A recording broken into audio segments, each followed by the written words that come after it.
Στις κορυφές των ελληνικών βουνών, εκεί όπου τα σύννεφα σπάνε πάνω στις πέτρες και ο αέρας έχει το βάρος της ιστορίας, ζει ακόμα μία ιδέα που οι παλιοί δεν τόλμησαν ποτέ να ξεχάσουν. Η ιδέα ότι κάπου εκεί, ανάμεσα στους κεραυνούς, κατοικεί ο Δίας. Όχι ο Ολύμπιος άρχοντας των βιβλίων, αλλά ο Δίας της λαϊκής σοφίας, ο Δίας που δεν εμφανίζεται σε μάρμαρο, αλλά στη μνήμη. Οι χωρικοί έλεγαν πως κάθε καταιγίδα έχει ένα νόημα. Δεν ήταν απλώς καιρός, ήταν μήνυμα. Όταν ο ουρανός σκοτίνιαζε απότομα, οι γυρεότεροι προειδοποιούσαν. Ο Δίας δεν θυμώνει συχνά, αλλά όταν θυμώνει κάτι έχει δει. Έτσι εξηγούσαν το απρόβλεπτο της φύσης και μέσα από αυτό έφτιαξαν μία μορφή δικαιοσύνης, πιο ομή και αληθινή από κάθε νόμο γραμμένο σε χαρτί. Σε πολλά χωριά πίστευαν πως ο Δίας δεν τιμωρεί για πράξεις αλλά για προθέσεις. Ο κεραυνός έπεφτε πάντα εκεί που πρέπει, έλεγαν.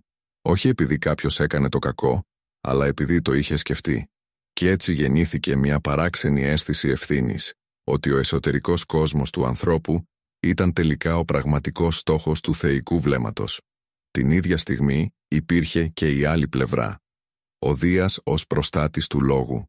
Όσοι έπαιρναν όρκο στο όνομα του Δία, ήξεραν ότι κάθε τους λέξη βάραινε όσο μια χειμωνιάτικη καταιγίδα. Ο όρκος στον Δία δεν σπάει, έλεγαν οι παλιοί. Κι έτσι ο Θεός γινόταν φύλακας της αλήθειας, όχι επειδή απαιτούσε υποταγή, αλλά επειδή ο λαός καταλάβαινε πως χωρίς λόγο αξιόπιστο, η κοινότητα δεν μπορεί να σταθεί. Στα ορεινά περάσματα οι αγρότες είχαν μία ακόμη ιστορία. Ότι ο Δίας δεν κατοικεί μόνο στις κορυφές αλλά και στα χαμηλά, στις μικρές καθημερινές δίκες της ζωής, στη μοιρασιά του νερού, στην υπόσχεση μιας συμφωνίας, στη σιωπή ενός μυστικού. Εκεί βρίσκεται, έλεγαν, ο αληθινός κεραυνός, όχι στον ουρανό, αλλά στις συνέπειες της ανθρώπινης επιλογής. Έτσι η λαϊκή παράδοση δεν είδε ποτέ τον Δία ως μακρινό βασιλιά.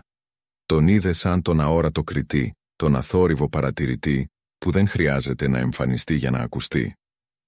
Αρκεί η σκέψη ότι κάποιος, κάπου, ξέρει, και μέσα σε όλες αυτές τις αφηγήσεις υπάρχει μια λεπτομέρεια που οι περισσότεροι ξεχνούν. Και αυτή η λεπτομέρεια είναι η ουσία. Ο Δίας της λαϊκής σοφίας δεν είναι ο Θεός του κεραυνού. Είναι ο Θεός της συνείδησης. Ο κεραυνός είναι απλώς το σύμβολο.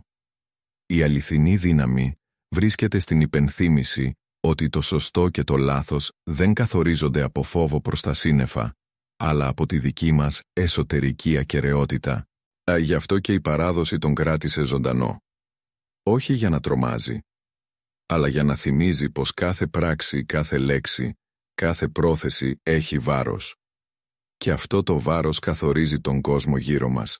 Αν αυτή η αναδρομή στη σοφία των παλιών σας άγγιξε, κάντε μια εγγραφή στο νέο μας κανάλι. Μαζί θα συνεχίσουμε να φέρνουμε στο φως ιστορίες που μιλούν όχι μόνο για θεούς, αλλά και για εμάς τους ίδιους.